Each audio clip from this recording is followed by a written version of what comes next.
Монополияга каршы федераль хезмәт социаль әһәмияттәге азык-түлек товарларына хактарды даими контрольдә тота.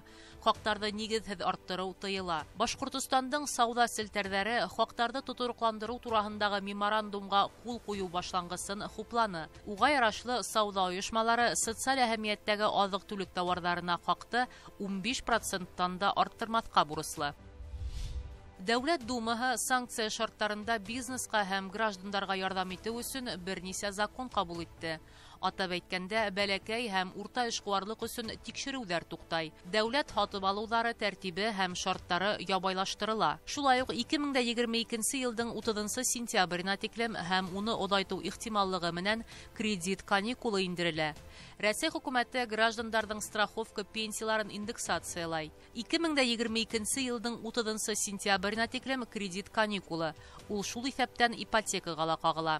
Буның өчен кредит килешүе 2022 елның 1 мартына тиклем төзелгән булырга тиеш. Дару һатып алу процедураһы ябайлаштырыла.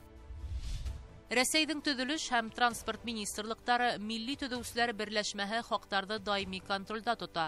Хактар белән спекуляцияләрдә төбәк вәкилләре, заказчылар һәм подряд оешмалар төзелеш министрлыгына хәбәр итә ала. Оператив саралар кабул итү һәм төзелеш ресурсларына хактарның нигезһез артуын булдырмас өчен бар мәгълүмат монополияга каршы федераль хезмәткә юнәлтелә.